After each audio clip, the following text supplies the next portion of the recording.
Oh, yay! Thank you. Hey everyone. Hello. Did you enjoy your mini party? Yeah, awesome. I'm so glad. You've decimated this table. There's nothing left in these boxes. So good job. I'm so glad. And thank you to everyone who has put more names in the hat. We've got loads. Perfect. So we're going to hear so many lovely stories this afternoon. I think we're just going to keep going. Sound good to you? Yeah. Great.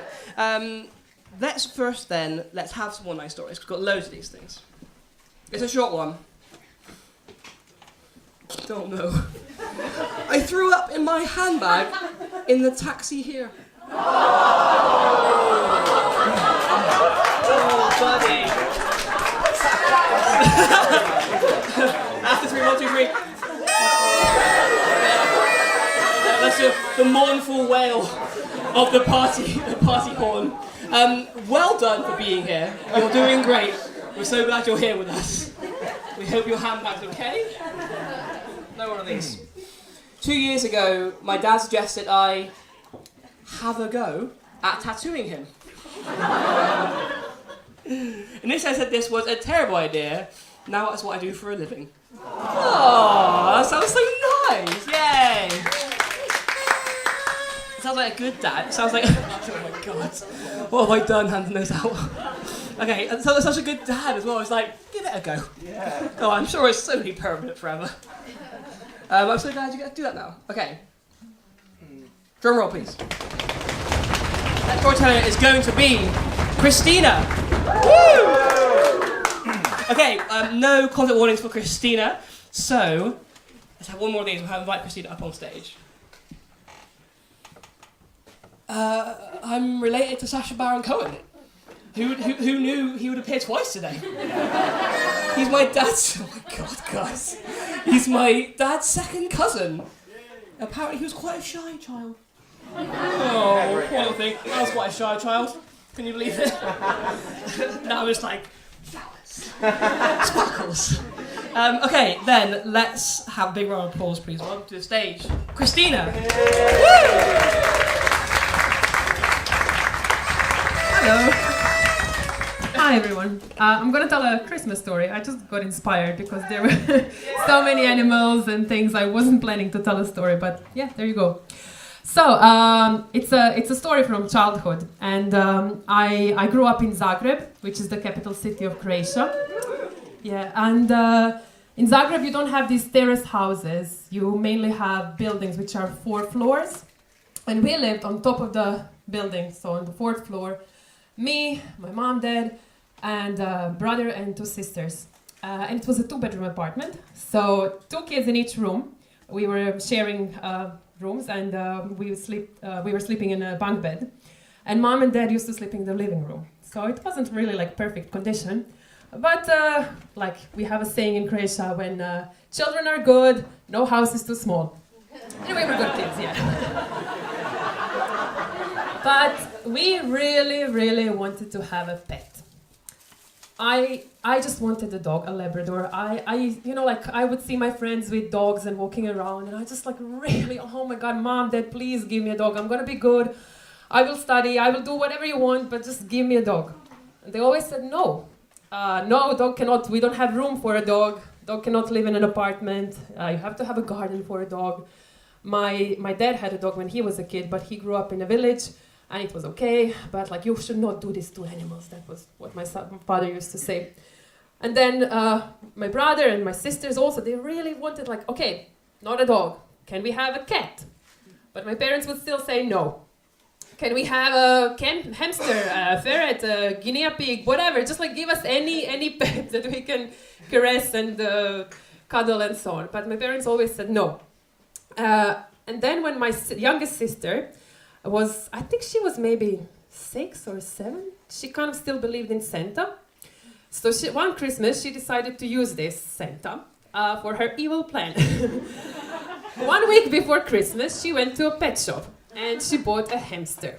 Now, she's doing all of that on her own. We don't know about it. And she bought a hamster, and her plan was to wrap hamster in a box and put him under Christmas tree. And then in the morning, be like, oh wow, Santa gave me hamster. Wow. Okay, and now that he gave me hamster, we should just keep him. And in the meantime, she was keeping the hamster in her wardrobe. And we still don't know about it. So I'm sharing room with my youngest sister. I sleep on the top bed and she's sleeping down. And then once in the night, I just hear her speaking something and a little bit crying. I'm not sure what's happening. And I wake up and I'm like, Lydia, are you okay? What is it?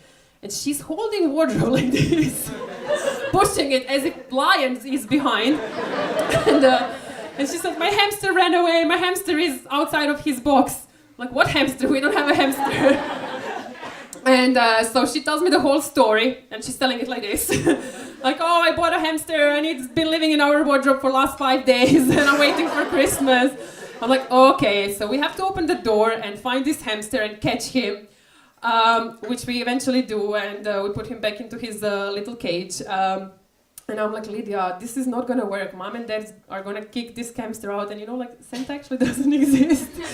And she's like, I know, I'm just using him for this evil plan. And then my brother and sister, they also wake up, and we all gather in the room, and we're like, okay, what to do now? Like, Mom and Dad they're really gonna be angry. Maybe you should turn it back to the pet shop. I'm gonna say this story ends up badly. The plan didn't work out. She had to give hamster back to the pet shop. She was crying, that was the worst Christmas ever for her. She was really, really upset, but Mom and Dad were still like, no, our apartment is too small. And yeah, we didn't have any pets. But now she's 25. And it's Christmas, and I'm going to Croatia, and I think I have a perfect gift for her.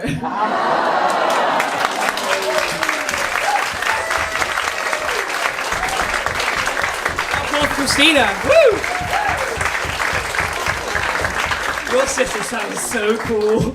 That's evil genius. It's gonna pretend to believe in Santa so that when a thing miraculously appears under the Christmas tree, parents can't be like, they can't Santa doesn't exist. I would love to see what would happen if it actually had been pulled off. But I love the audacity and just the gumption to go out and buy a hamster. And I think it ended kind of well.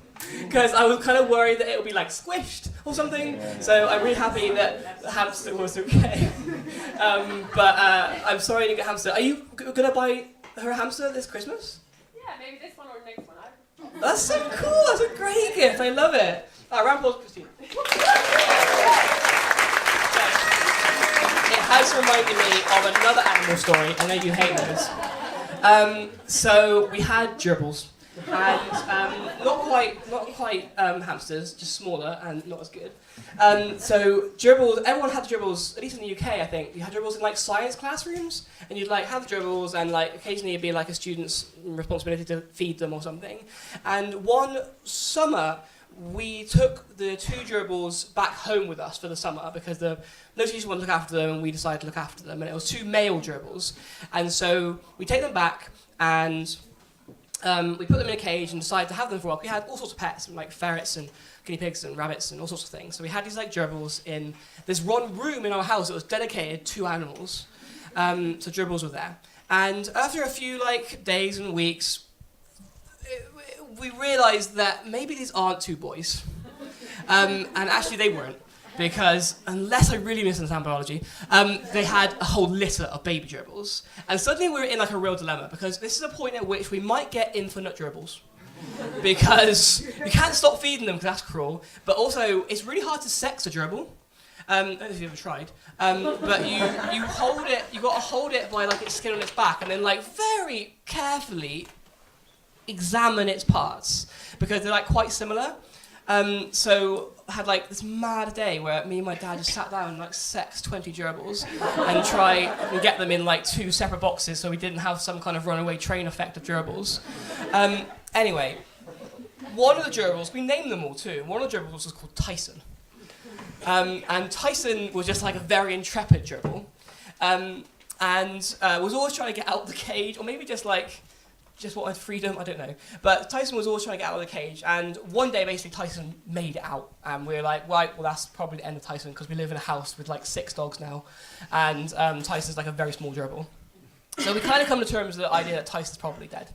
And then we're like laying, I'm like laying on the sofa late at night, like looking at the screen, and suddenly just see this like thing zip along the floor, like in the middle of the living room, and all the dogs notice too, and they're like, holy fuck, and they like jump up and they're chasing this thing around the room, and it's Tyson doing just laps around the living room because he's terrified, obviously, and we like finally corner him in a part of the living room, and my dad just like lunges down and grabs him, and Tyson like sinks his teeth in the dad's hand and just like, you fucker, and then like throws him back in the cage, and Tyson was fine and in captivity once again. Oh, so that's another story. Also, quite a side note, also discovered that gerbils are cannibals. If you didn't know that. Because we had a dead gerbil, and the next day, there was no dead gerbil. It was just gone. And I don't know where else it would have gone, other than inside another gerbil. So also subsequent research is, it's true, they do eat their young if they need to. Anyway. Christmas! Right, let's have our next storyteller. Drum roll, please. Next story is going to be Jen. Woo! There is a content warning for this story, and that content warning is disability. Right, so while waiting for Jen, let's have another one-line story. I didn't realise it at the time, but the bottle of wine I was given by a supplier was worth over £40. I used it for gravy. And right you should.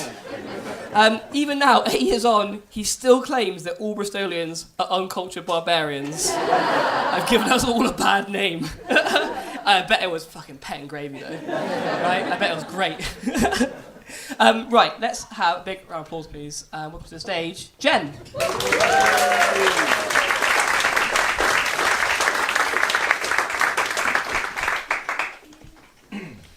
I'm afraid I haven't prepared this very well, so if it's a bit disconnected, I apologise. This is, to my mind, a Christmas miracle. It's very personal to me, so I might get a bit emotional as well, but it starts low, but it ends high. I have a young person in my family. My nephew he was diagnosed with autism when he was 2.5 years old, and he was regressive autism, which meant that until 2.5, he developed ordinarily, like any other child. He was walking, he was kind of making the right noises for words, but at 2.5 he wasn't making the words, and we discovered that something was happening. And he was given that diagnosis at 2.5. I'm a psychologist, and from undergraduate up until now, I've recently qualified, and now I'm practicing, which is wonderful. Thank you very much. And I work in neuropsychology, so actually I understand the brain very well. And even back then, when he was very young and I was studying psychology, of course we studied autism and things at undergrad. And so I somehow, even though I wasn't this child's parent, somehow had a better understanding of that than they did. And we'd talk about it a lot, but autism is incredibly variable and very individual, and so it's very difficult to understand. And as he grew, I had this very weird, separate professional perspective on his development next to my family, who actually dealt with that every day and the emotional trauma of kind of raising a child with that kind of difficulty. And he is severely autistic. He has no language, and he has the very typical screeching and sort of hand flapping, that kind of thing. It's not the kind of autism you see on the street. And often my family talk about it, it's not BBC brand autism. You know, television makes programs about people with disabilities, but you never see that, you know. And I think that's a detriment, because those people and their families feel like those people can't go out into the community, and that's completely inappropriate. So he's severely autistic, and as he continues to grow and develop, I actually specialise in language research, and I understand when he passes his 7th birthday, he's never going to speak, because that's called the critical period for language acquisition in children. But my family still don't understand that, particularly my grandmother, for example. She's 92 and she's saying, he'll speak one day. You know, he's like one of those kids who just chooses to be silent and then comes out with a full sentence.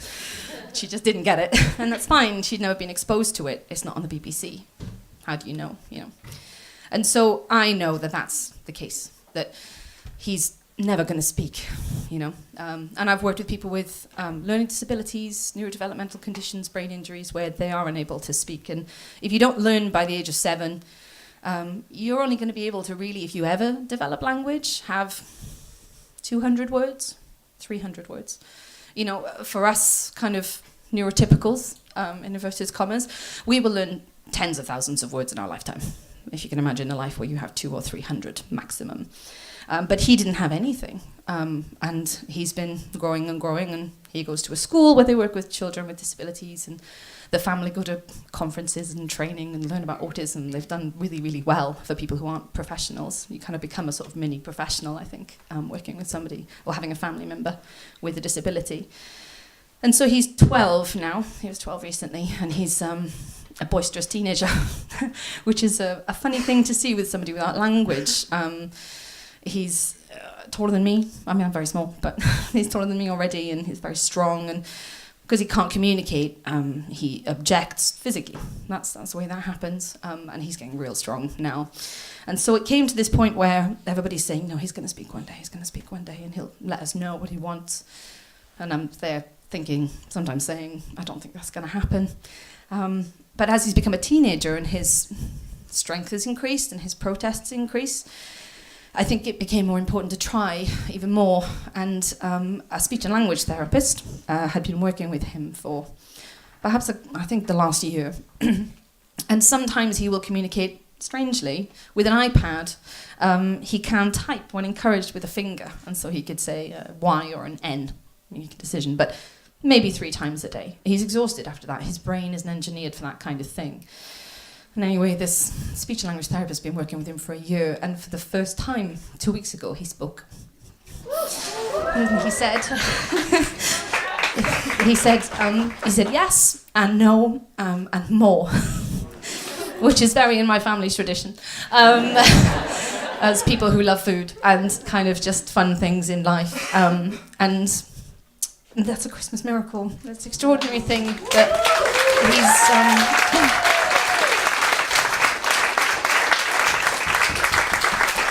It seems really small, I think, within the context of our lives, speaking as many words as we do.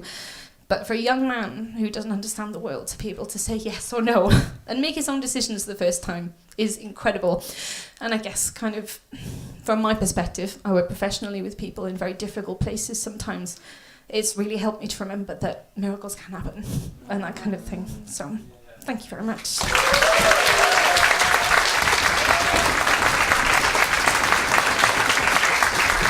Round of applause for Jen. Woo!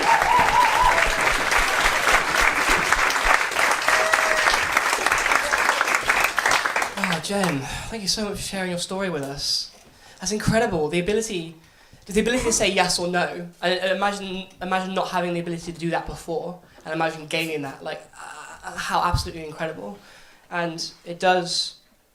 I guess it's quite sobering. It's like a reminder that brains are just weird things. They're able to come up with things and able to change and able to do all sorts of so many incredible things. I'm so happy to hear that. That is amazing. And also, I think you're amazing. The work you must do with people with brain injury and people with atypical conditions is incredible. So I think you're amazing too. So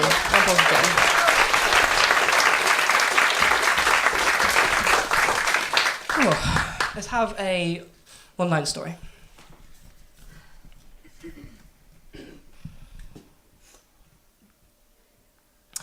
The day our troupe of musicians and clowns turned up on arrest charges That's me. I've done it already. Put it away. That's too late, I'm afraid, friend. I can put this away if you'd rather not. Do you mind? The day our troupe of musicians and clowns turned up on arrest charges at Bow Street Court in London in 1979, fully dressed and in the witness box giving evidence. Wow. It's almost poetry. Let's have another one. Thanks. Thank you, Prem.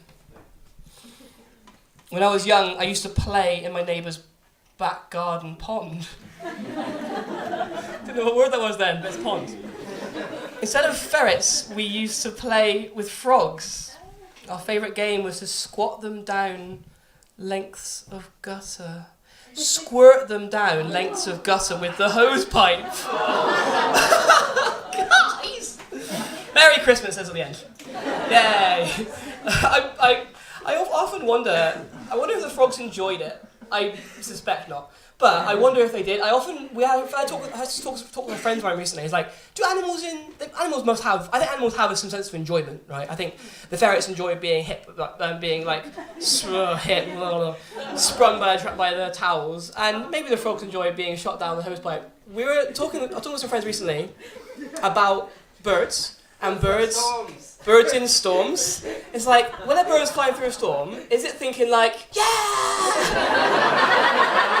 Is it like, I fucking love it, I live for this? Is it like a surfer who's like riding a giant wave? Or is the bird like, I fucking hate this. God, fucking fly all the time through these storms. Just trying to get home, just trying to migrate. It's gonna take me months at this rate. I wonder. That's a question to take away with you. Do birds enjoy storms? Drum roll, please. The next storyteller is gonna be Lucy Alvarez. Woo! Okay, Lucy. Stereo has no content warnings for Lucy's story. So we have one more of these, so we'll invite Lucy onto the stage. Oh, someone's taking umbrage with my guinea pig. Guinea pigs have more than 2 modes. The third is when they are compelled to mate. You got me there, that's true.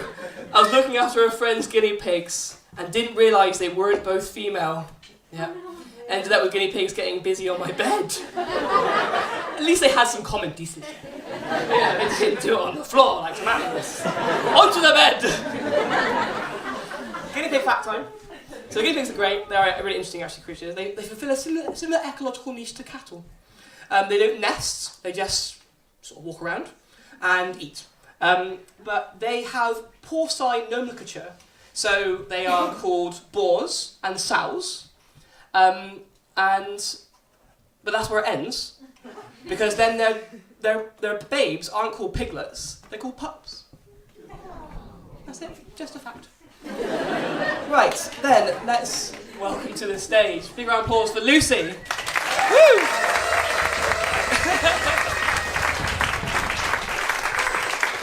This is actually my first story slam. It's pretty good. So my story today is kind of about a life-changing experience I've been through this year. So in January, I went to Nicaragua. For those of you that don't know where that is, next to Costa Rica in Central America. Everyone seems to think it's in Africa for some reason. And I went to Nicaragua on a volunteer project. Don't worry, this is not going to be a gap year story. I did a volunteer project and I went over as a team leader and I led a team of, there was hundreds of us, but I led a team of 14 young people between the ages of 18 to 24. And we went on a livelihoods project. So Nicaragua is one of the second poorest country in the Western Hemisphere. And a lot of young people there don't have a lot of career prospects and they don't have a lot of opportunity. So we were going out there to basically give them a chance in life and give them ideas of ways that they could run their own micro businesses. So we went out there on this volunteer project and we were in the mountains in rural Nicaragua, and just to kind of set the scene of kind of the conditions that we were living in. So the house that we lived in was made of breeze blocks. I slept in a room that was basically made out of a few bricks and bin bags. So when it was rainy, there was literally water coming through our room. We had fresh running water for an hour a day in the morning that came straight from the mountain. So the shower was absolutely amazing, but absolutely fucking freezing as well. We were living off a diet of rice and beans and eggs. And if we ate meat, so if we had chicken, for instance, for lunch, there would be 9 chickens in the family, and at lunchtime, there would be 8. And in the kitchen, which was all kind of made out of mud and things, there would be lots of splatters of feathers and blood. Hence why I'm now a vegetarian, because I became very aware of where my food came from. Very sustainable way of eating meat.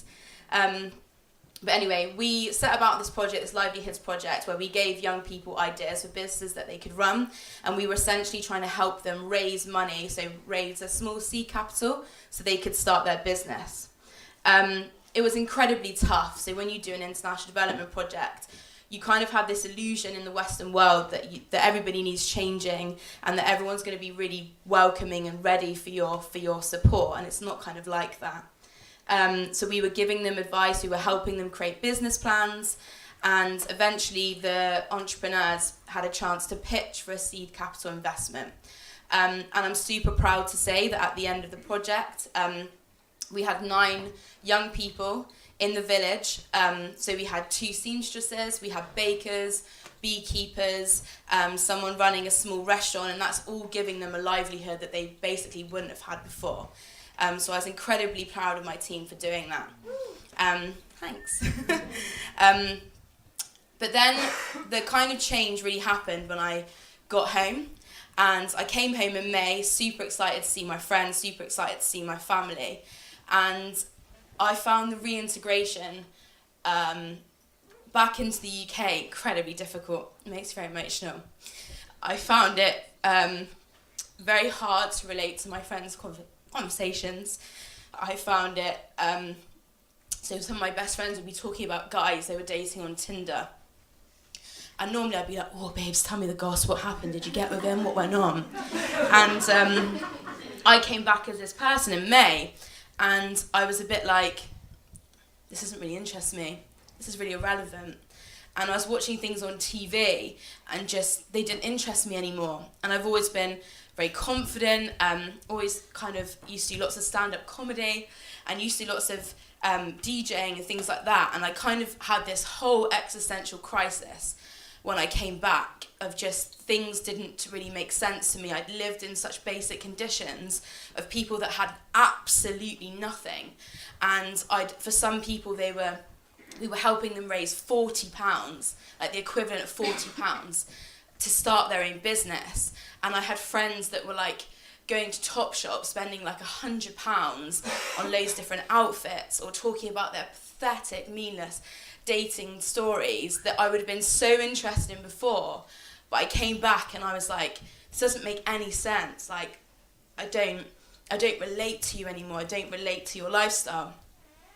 And I had this internal kind of difficulty, because things like before I went away, I would go and get my nails done.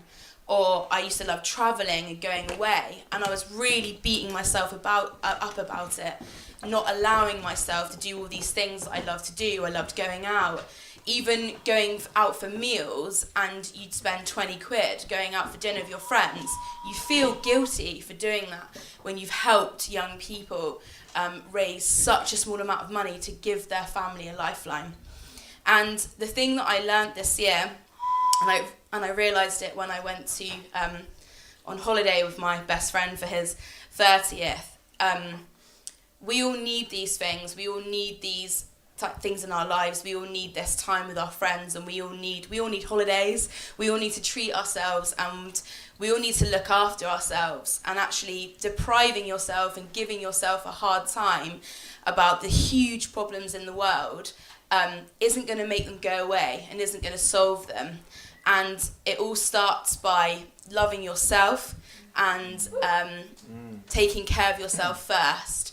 And there is a lot of shit going on in the world, but there's also some amazing people, and you have to remember to look after number one first, but also making small changes and making small differences in your community is so important. So yeah, that's what I learned this year.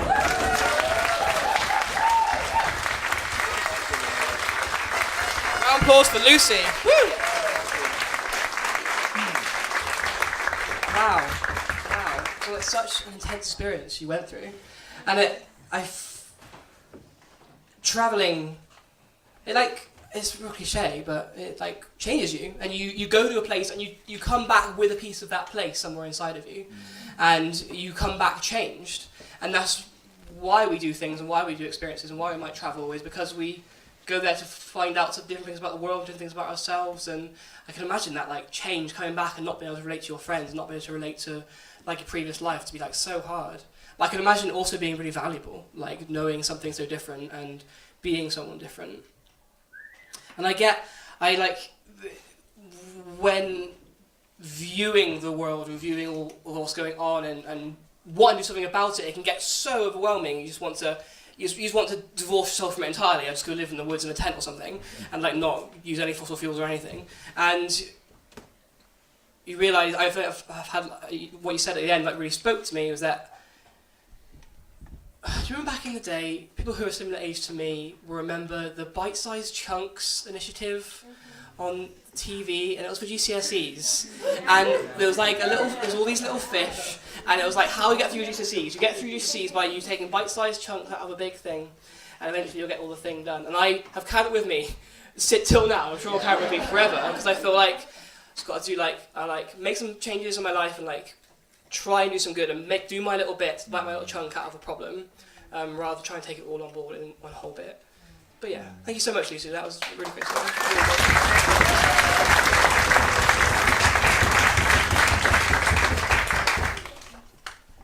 Okay, another one-line story. After 2 years of constant barking and failed attempts at training, we bought our dog an anti-bark collar that sprayed lemon every time he woofed. Within a day, he learned to close his eyes and carry on barking.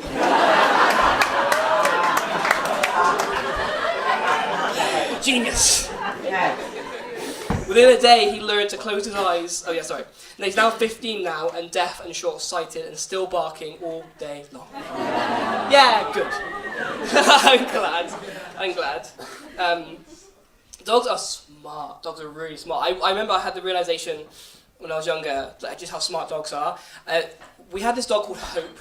Hope was Hope was a rescue dog, and the reason she was called Hope is because Hope was almost dead when she came to the vet. She was found in a park somewhere, and so my dad took her in, and Hope was a troubled dog because she'd been treated so badly, and but also wily. And Hope had this thing where whenever he walked in the house, you'd give Hope her chew toy, take it off the table, give it to Hope, and she'd take the chew toy, run over to her bed, just chew it for a bit.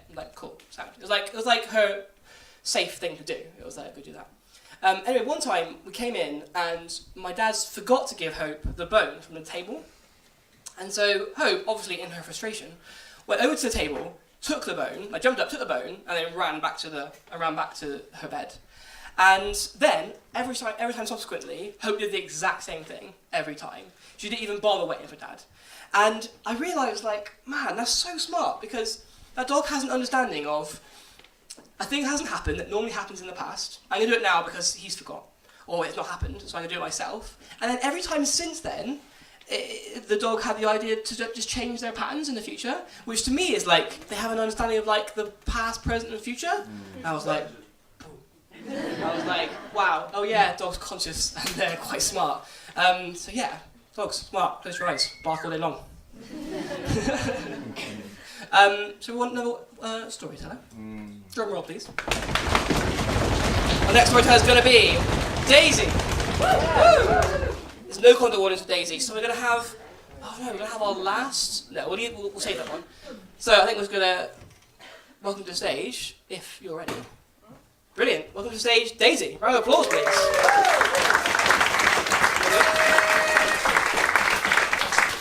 Hello. Good afternoon. This is essentially a story of my year, which has been a bit of a weird one. It's been one of those ones where kind of everything happened and nothing happened. So essentially, I've been disabled since I was 14. Always happy, and I've been chronically ill since I was 17. And sort of end of last year, kind of New Year's Eve, I was sat in this bar, which is pretty much staffed entirely by my friends. Still had to pay the full price to get in, but and I was there, and I got to a point with my illness where I was actually doing pretty well. I've been ill for so many years, barely able to do much at all, but kind of carrying on. And I was doing sort of 3 different voluntary roles, all only, a couple of hours a week each. and I was looking at paid work, which I've never been able to do. I was seeing my friends, and I was going on long weekends away, and so my primary ambition for this year was to try and stop biting my nails. It's going all right. I kind of got distracted by a load of crap in the middle. So then around March time, I suddenly got very unwell again. Now, I mean, this is something I'm very used to, so this isn't kind of any story of, battling against something terrible. It's more sort of frustration and perseverance. So this is something I was very used to. What I wasn't used to was that whole thing when you're chronically ill of trying to get someone, well, particularly medical professionals, to understand how big of a deal it is. Because I'd gone from having more of a quality of life than I'd had for years. And all of a sudden, within a few weeks, I couldn't leave the house. And I had very severe tachycardia induced by an unusually large aubergine. That's not how aubergines work. I found myself at my GP's and I was going, look, I'm really ill. And she was going, yeah, you've been ill since you were 17. Look, no, but I'm really ill now. Now I can't do anything. That's a shame. And it's one of these things that you do often hear from other sort of disabled and chronically ill people, that if you're disabled, there are more things that you're expected to put up with because you had some of the stuff beforehand. So a frequent one you hear is if someone's disabled or chronically ill and they go to the doctor because they're having problems with their mental health, they want some treatment for depression. Oh, doctor, I think I'm depressed. Well, of course you are. Your life is terrible. And that's not infrequent, which is a real issue, not the point here. So, I mean, this went on for months and months and months, where I was, waiting for a routine referral while I was going, no, seriously, I can't move. And, I mean, eventually I did the classic thing that all doctors love, where you find out what's wrong yourself via research methods and then start treating it anyway, which is what I did, because quite frankly, it had been 6 fucking months where I hadn't been able to leave the house and I can do what I want. I mean, I did start to improve after that, but I'm still in this weird middle ground between I'm nowhere near as good as I was last year, but I'm better than I was in the summer. And it will change day to day. So there isn't really a happy ending to this story, or any ending at all, because this is still ongoing. This is the course that, what is considered routine issues take.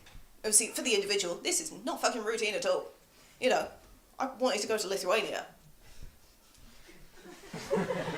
There's some really nice buildings there, apparently. But just anywhere. I wanted to go anywhere and do anything. I didn't even care what it was. But I was being prevented from doing that. And it did not feel like it was my body that was preventing me from doing that. Because I'd done it before. With everything else, I did it fine. It felt more like the entire profession was stopping me from doing that, the medical side of things. It was a very difficult, pill to swallow, really. So, went to my specialist for my, the original disease. Disease 0, kind of. I went, oh, look, all of this is happening, blah, blah, blah, blah, get the scroll out. And they wrote in the report that got sent back to me that they were happy that I had been thinking of doing a short course in publishing. Well, I'm not going to be doing it now, am I? So, I'm sorry that this isn't particularly uplifting, but, sometimes these stories don't particularly have a nice, wrapped up, happy, neat ending. Feel better for talking about it.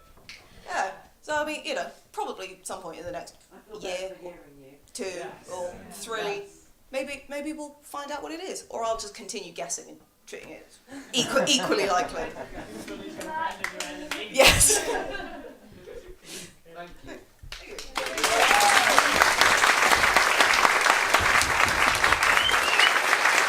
Applause.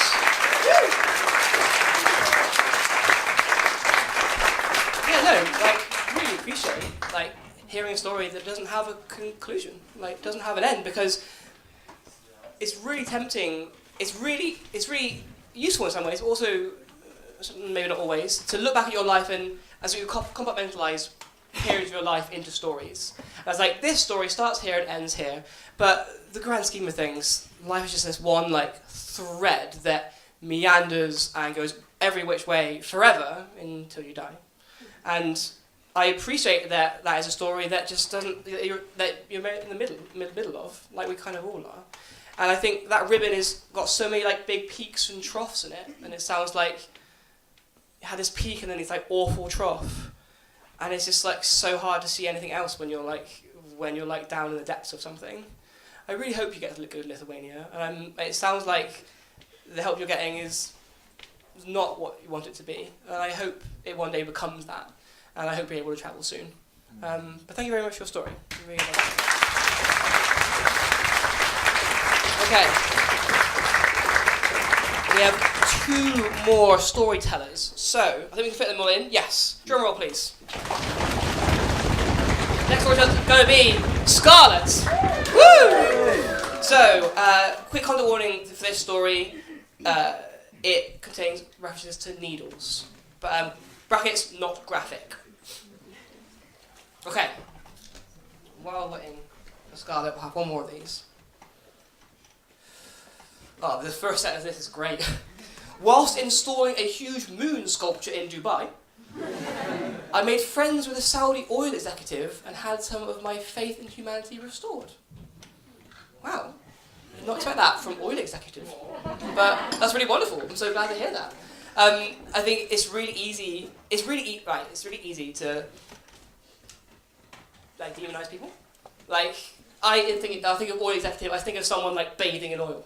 You know, someone who just like uses it all the time, sloshes it about the house, and shoots frogs down pipes with it. You know. But of course, people are just like people like you and I. And yeah, I'm really happy to hear you had like such a positive experience. That's great. Awesome. So without further ado, how about penultimate storyteller of the evening? Please welcome to the stage, Scarlett. Woo!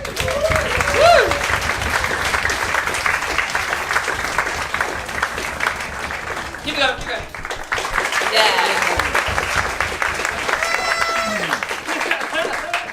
Hi, I've never done this before, and this is my first story slam, and I'm absolutely shitting myself. So, I don't have much of a plan for this because I was not planning to tell a story when I came down tonight.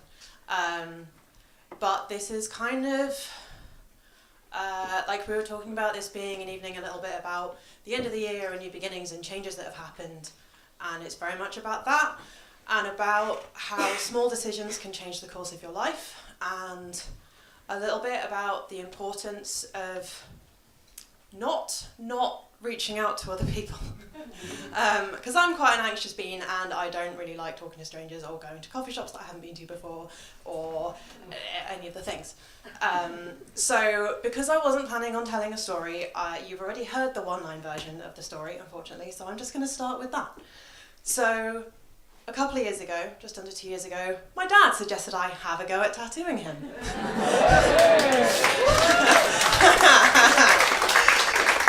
So, you've already had the spoilers, but that's a good place to start. And I said, no, that's a terrible idea. I mean, I always wanted to be a tattooist when I was a teenager, and my parents had loads of tattoos, but I kind of forgot about that because I didn't think I could draw, and I ended up tattooing my dad on his toe because he said, don't worry about it, I'm too old and too tattooed to give a shit, just have a go.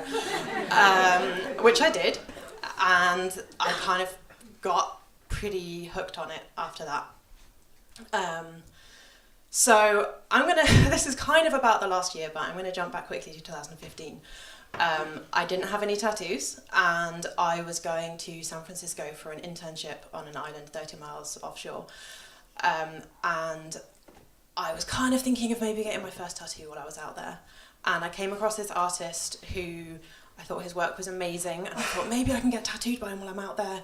And I emailed him, and I never got a reply because he books up a year ahead, and he's $750 an hour, and he's not for the likes of me. He's a bit of a rock star.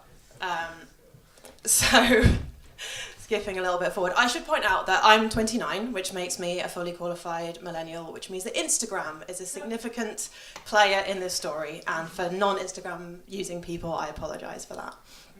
So, skipping back to recently, I'd been kind of tattooing myself and the odd friend and bananas, and I had an Instagram account where I did my best to not look like I was just tattooing bananas and myself and my friends, and I tried to make it look a bit professional. And when I signed up for Instagram, which I only did when I started tattooing, the first person I followed was this artist in San Francisco that I'd never got a reply from, because I was like, who have I heard of? Who can I follow? Oh, this guy. And then a few months later, so I think May of this year, he followed me back. And I was like, fuck, he knows I exist. Did his finger slip? Oh God. And so I was like, oh, this is amazing. So I posted it on my Instagram story. Oh, thanks for the follow, #starstruck. And then he responded to my story with a little smiley face. And I was like, fuck. Like, he's got like 200,000 followers, and and I thought, I can't not engage with him. I'm terrified, and he's a rock star, but I can't, like, this might be a chance to have a conversation with this guy. So I just complimented his work in response to his response, and he said, oh, thank you kindly. Do you want a guest in my shop?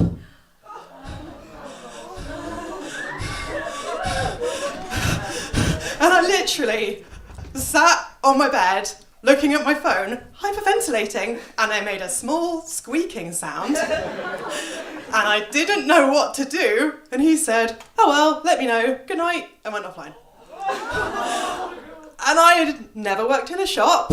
I'd never even tried to work in a shop. I had no idea how you go about booking a guest spot.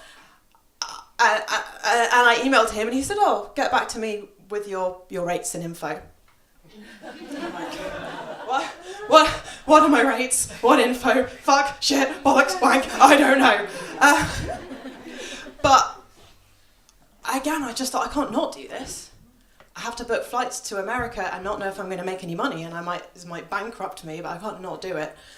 And somehow between now and then, I have to make it look like I know how to do this. And it meant just emailing people in shops and saying, hello, I'm a tattoo artist, honest, please can I work for you?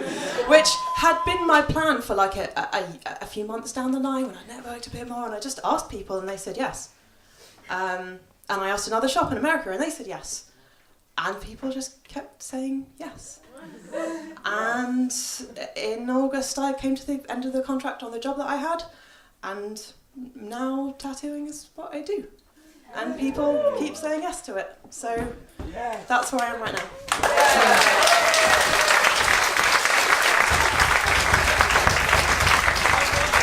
Woo! It is hard. It is hard. It's hard to tell a story up here. It's especially hard to tell a story when it's your first time here, and that story was great. I loved it. Well done, Scarlett. Okay, a few things. Love your dad. I don't give a fuck attitude. Just like, fucking tattoo me, do it. It's like on the toe. Really love that, and it's just so exciting when you like get to something you love so much, you get something you're clearly so good at. You should all totally follow Scarlett on Instagram, obviously. And yeah, now being able to do something, that's like the dream, right? You're just able to like go and do a thing you really love doing, and go do art, and people just keep saying yes. And I think that's like a really little message, is that so often it's just about asking, so often it's just about acting like you know what you're doing, or just like faking it, which is what I do all the time, and just like faking it and acting like you know what you're doing, and then just like asking people things and asking and like seeing if they like it, and also often the answer will be yes. So yeah, thanks so much for your story, Scarlett. I loved it. Round of applause, Scarlett.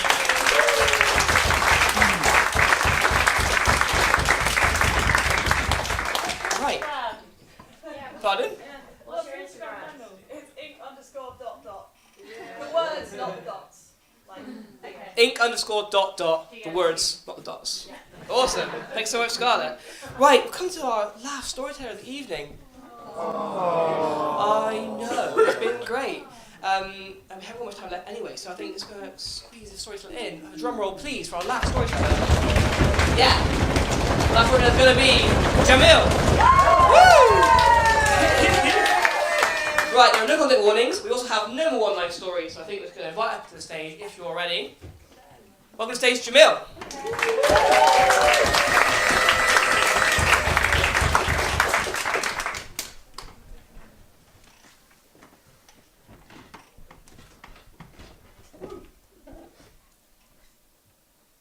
So this is my third story slam, and apparently it's actually not got easier. Don't come up and talk. Maybe actually it's got worse.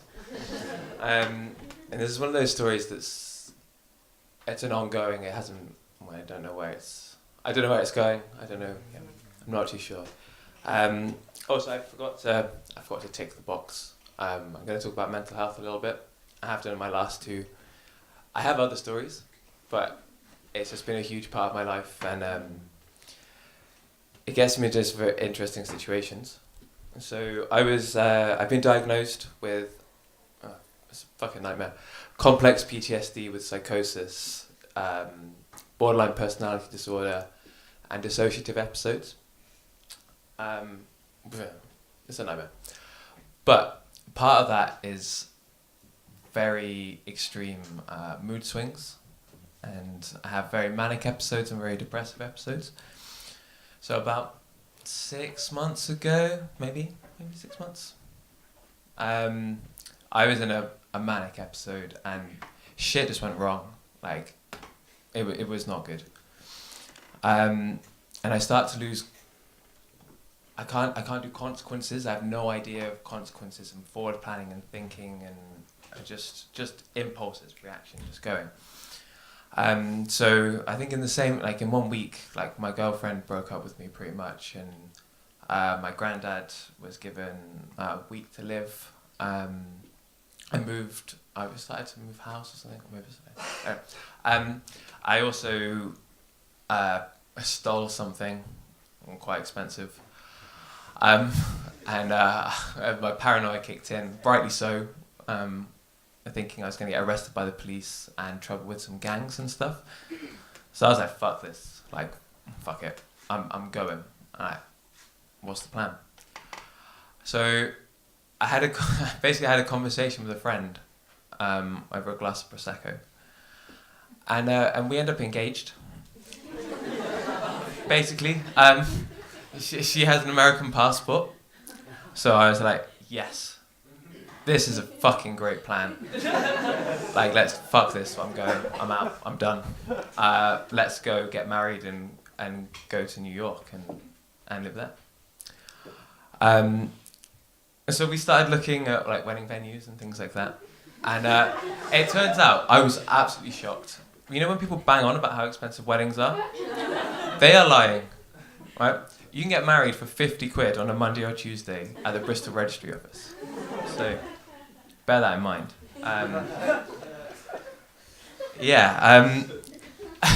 So, we started picking. I picked outfits. She was going to wear some like corduroy dinosaur dungarees, and I had a very banging suit with a nice bow tie. That was that we were going to do. But clearly it was a doomed plan, right? There's so many things wrong with it. There's so many things wrong with it. But for me, with my brain not quite functioning the way most people do. There's another content warning, but go on.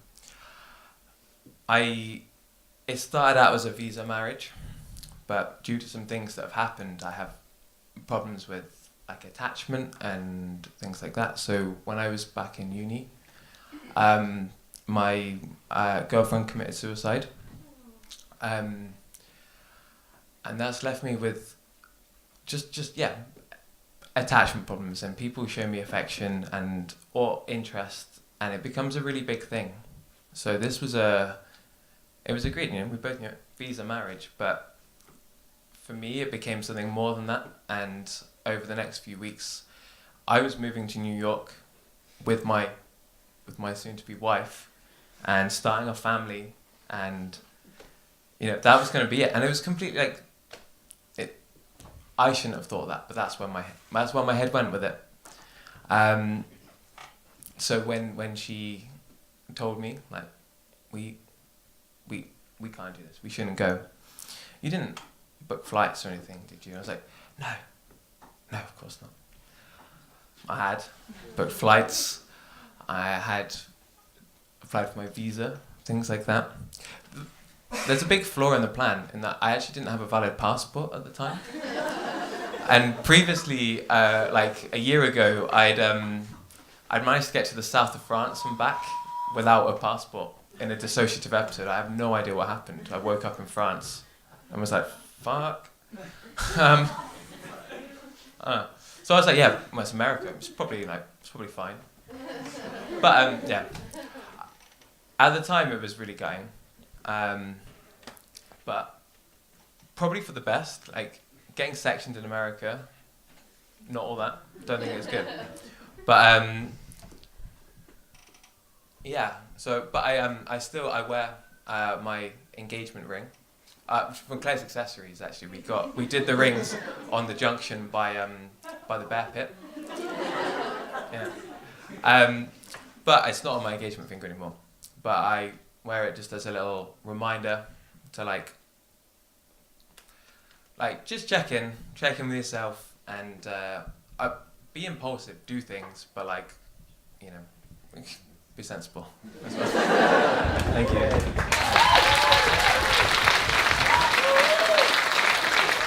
Round of applause for Jamil. Woo!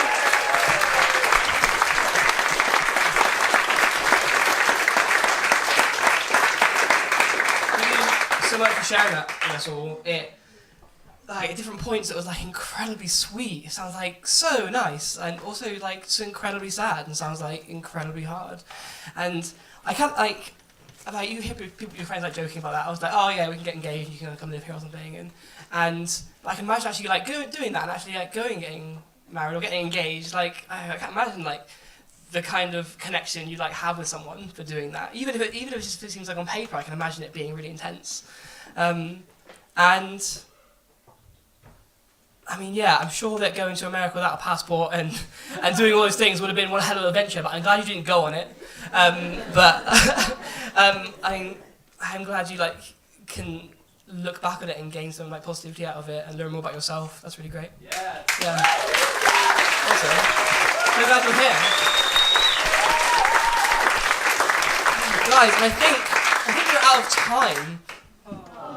I know, it's been a really incredible afternoon. Thank you all so much for everyone who shared their stories. Big round of applause for everyone who shared stories today. You did great. If it's your first time here, welcome. We hope to see you back. We do these on every third Sunday of the month. We'll be back in January. You'll see the event going up soon. Before we all finish, let's have a round of applause for our filming crew, who has done a great job today. And the people in the sound lighting booth as well. Feel free to stay on afterwards and eat more of this food. If you haven't got a Story Slam bauble, there are still some left, so you can grab some. And we're going to be doing our end of year group photo. So if you want to stay behind, we're going to be doing a group photo here, and all of you are welcome to join in with it if you would like. But until then, my name's been James Williams. This has been Story Slam, and we'll see you next time.